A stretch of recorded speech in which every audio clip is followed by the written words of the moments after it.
François de Negroni, Incoercible, édition Materia Scrita, 2017. Le bad boy est la conversion contre-révolutionnaire de l'historiographie sportive. Vous êtes tous des fiottes, Serge Aurier. Paru dans Qu'est-ce t'as dit, octobre 2014. Un rappel d'abord. L'émergence du sport moderne en Grande-Bretagne à la fin du XIXe siècle correspond à une urgence hygiénique à la fois physiologique et sociale. Il s'agit de juguler deux fléaux. L'exercice physique est supposé harasser suffisamment les jeunes pensionnaires bien nés des public schools pour éradiquer chez eux l'habitude ravageuse de la masturbation. La compétition est censée offrir une activité et un spectacle dominicaux qui détournent et canalisent la violence potentielle extrême de la classe ouvrière anglaise. Une élite saine, des masses hébétées et dépolitisées. La première puissance capitaliste planétaire montre la voie. Pendant longtemps, les clubs restent étanches. Bourgeois et prolétaires ne s'affrontent pas sur les gazons. Il faudra la nationalisation, puis la mondialisation des championnats, la démocratisation progressive de certaines pratiques et, enfin, le professionnalisme pour introduire et généraliser la mixité.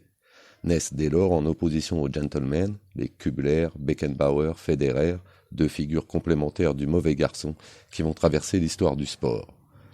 D'un côté, il y a l'enfant gâté et terrible de la bourgeoisie. Je demande un wasp de la middle class new-yorkaise, j'obtiens John McEnroe. Le gamin mal élevé, boudeur, colérique, capricieux, mauvais perdant. De l'autre, bien plus commun, l'enfant frustré et révolté d'une banlieue déshéritée. Je demande un fils d'ouvrier espagnol immigré à Marseille, j'obtiens Eric Cantona. Le minot violent, buté, hâbleur, bagarreur, incontrôlable. Les deux s'inscrivent de manière indissociable dans la légende sportive. Adulés, détestés, conspués, comédiens et martyrs, maintes fois sanctionnés par les instances de leur discipline, coqueluches des médias, ils resteront à jamais le genius et le king, autant considérés pour leur talent, leur palmarès, que pour leur tempérament d'épouvantables râleurs. On n'en finirait pas d'énumérer la liste des personnalités sportives charismatiques coulées dans ce moule atypique à travers les époques et les compétitions, et toujours au régal de publics galvanisés. Quand l'un de ces mauvais garçons dérape, par exemple Carlos Monzon, O.J. Simpson ou Mike Tyson, son aura s'en trouve à peine affectée, tellement elle est associée à l'hybris d'un caractère d'exception. Et l'on peut aussi défier l'Empire tout en demeurant le greatest, Cassius Clay, alias Mohamed Ali. Or, ces modes de dissidence sont en passe de disparaître. Qu'elles se manifestent sur le terrain ou en dehors, l'esthétique de la provocation théâtrale et du non-conformisme frondeur est de moins en moins tolérée dans le comportement des dieux du stade.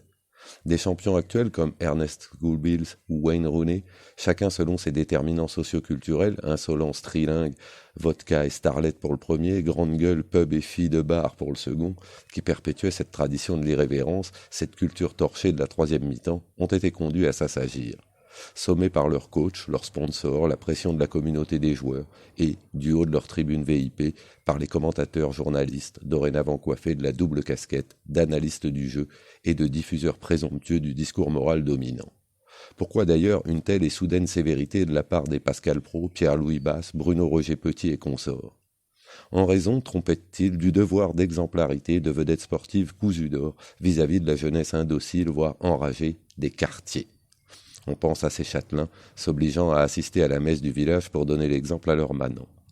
Cette notion d'irréprochabilité, mise à part la question du dopage et encore, laisse songeur. Ou, sinon dans les régimes de type fasciste voués au culte du corps, à l'enrégimentement et à l'obéissance aveugle, demande-t-on aux athlètes d'être des modèles disciplinés.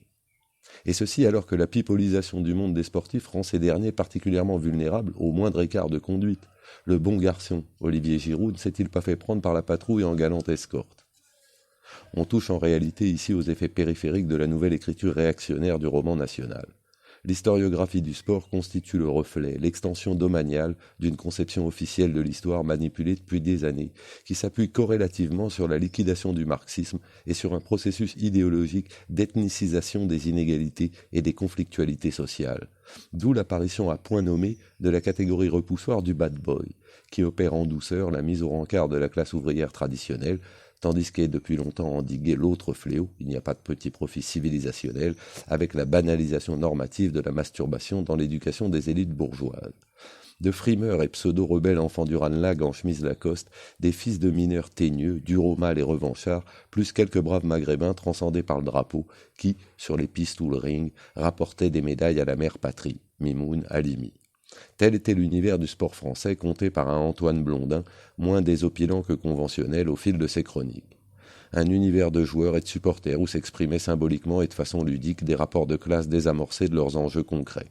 Les mauvais garçons d'alors, métropolitains caucasiens pour l'essentiel, ne chantaient pas forcément la Marseillaise, ne se privaient pas d'injurier les journalistes, de conchier leurs entraîneurs, d'exceller dans le coup de boule, de tabasser leurs femmes, et ils allaient aux putes plus souvent qu'à leur tour, tout pour plaire.